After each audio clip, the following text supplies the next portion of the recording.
तुम्ही पाहत आहात MCN न्यूज मराठी। बुलढाणा जिल्ह्यातील जळगाव जामोद पंचायत समिती व तालुका विज्ञान संघटनेच्या संयुक्त विद्यमाने 20 ऑगस्ट रोजी दी न्यू इरा हायस्कूल येथे तालुकास्तरीय विज्ञान भाषण स्पर्धा 2026 उत्साहात पार पडली।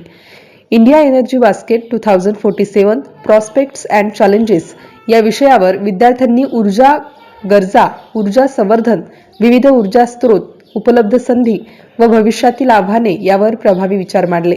विद्यार्थ्यांनी आत्मविश्वासपूर्ण सादरीकरण, वैज्ञानिक दृष्टिकोन व प्रभावी वक्तृत्वाचे दर्शन घडवले। स्पर्धेत दी न्यू इरा हायस्कूलचा शार्दूल अनिल भगत याने प्रथम तर डॉक्टर आंबेडकर विद्यालयाची कुमारी राधिका सुभाष ठाकरे हिने द्वितीय क्रमांक मिळवला। दोन्ही विद्यार्थ्यांची जिल्हास्तरीय विज्ञान भाषण स्पर्धेसाठी निवड करण्यात आली। कार्यक्रमाच्या अध्यक्षस्थानी पर्यवेक्षक गणेश आसेरकर होते। गट शिक्षणाधिकारी श्रीकांत जोशी, शिक्षण विस्तार अधिकारी जावरकर, दीपक पसरटे, तालुका विज्ञान संघटनेचे अध्यक्ष नरेंद्र वानखडे, कीर्तने व राठी सर यांची प्रमुख उपस्थिती होती। परीक्षक म्हणून नितीन बेंदरकर व प्राध्यापक अंबिका पाठक यांनी काम पाहिले। दीपक पसरटे यांनी विद्यार्थ्यांना प्रेरणादायी मार्गदर्शन केले। सूत्रसंचालन राधेश्याम राठी, नरेंद्र वानखडे यांनी केले। अंभोरे मॅडम यांनी आभार मानले तर विजेत्यांचे मान्यवरांच्या हस्ते अभिनंदन करण्यात आले। MCN न्यूज मराठी करिता वैभव वडोदे, जळगाव।